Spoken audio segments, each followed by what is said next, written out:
HSBC's profits have surged, powered by internal cost-cutting and rising global interest rates. Europe's biggest bank saw pre-tax profits reach $8.8 billion in the second quarter of this year.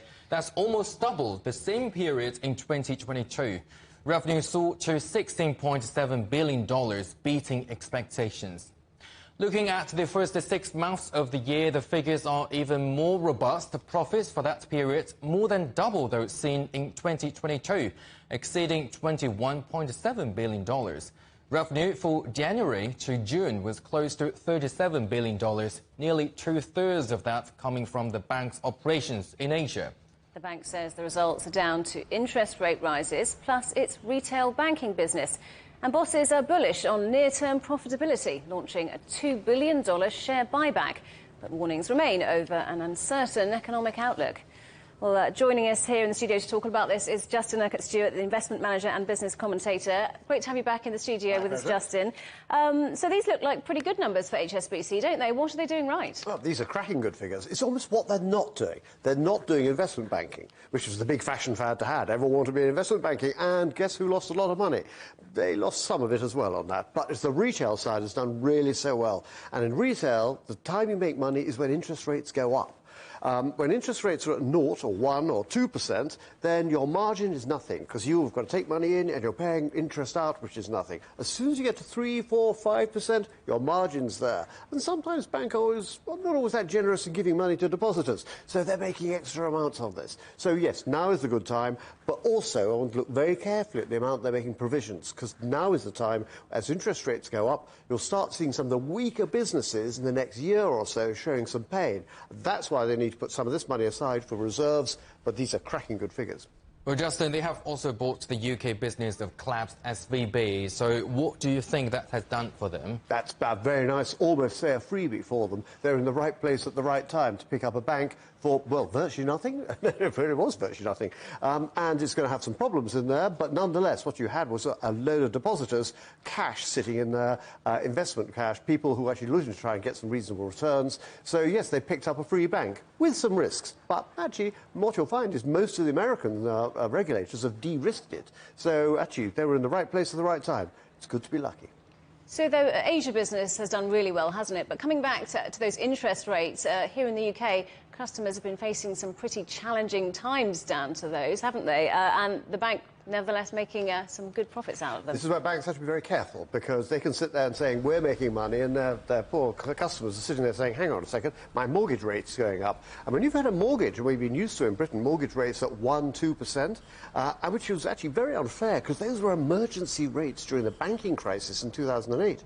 Now, for the first time in that period of time, now those rates have gone to 4%, 5%, 6%, and you see your monthly payments more than doubling. And someone will turn around and say, no one told me about this. And they're seeing a lot of pain. Meanwhile, the banks turn around and said, yes, but we've made a lot of profits. It's not very good in terms of PR.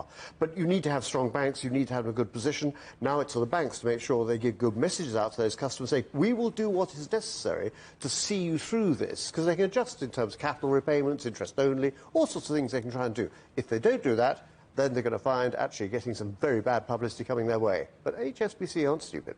And the investors must be very happy for that, right? Oh, delighted. I mean, you just see what's happened in terms of the share price. Compare that with someone like Barclays, which I know really rather well, which is a classic example of how not to do it.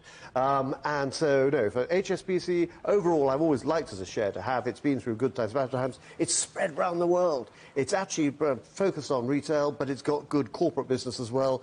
But it avoided the fashion fads of the investment business to a great extent, and therefore didn't find itself in the troubles that the Americans had. So away from profits for a moment, because HSBC are moving house, aren't they? They're leaving their London Canary Wharf headquarters where they've been for more than 20 years. What impact do you think that will have? Well, it's fascinating when you see, actually, because all the banks went over to Canary Wharf because it was big and it was cheap. It was very cheap, and the city was obviously smaller and much more expensive. Funnily enough, that's sort of changed now. So a couple of things are happening, and you're seeing it in actually the big cities around the world, banks relocating to try and find smaller, more cost-effective areas. Some people are working from home. Sometimes the banks are going. We haven't seen the real effect of Brexit in London yet. Some of those banks, they won't go immediately. It's just over a period of 5 or 10 years, you'll suddenly find find actually they're doing more investments elsewhere. But meanwhile, the likes of HSBC comes back to the City of London, finds itself with less staff in the whole time and with a much lower cost. And what does that mean? You've got better profits. And Justin, so we have said that high interest rates have been good for HSBC. What about now that they are coming down? What's the outlook? Well, actually, the next stage for this is what happens with the growth. Well, the growth we've had, actually, considering what's happened to the global economy over the past few years with pandemics and such like, has actually been quite remarkable. But now we're going to start seeing the position where inflation is actually now looking as though it's under better control, but there are still be concerns coming up. We've got of the issues in terms of supply, what happens over Russia and the war there in terms of grain and such like, and rice coming out of India. So there's some black clouds on the horizon there, but nonetheless, actually, it's better than it was last year. So the growth is there, but be prepared. Actually, we're going to start reaching the peak now. Those interest rates will start coming down again. Justin, thank you very much for your insights. Justin Urquhart-Stewart, an investment manager and business commentator. Justin, thank you.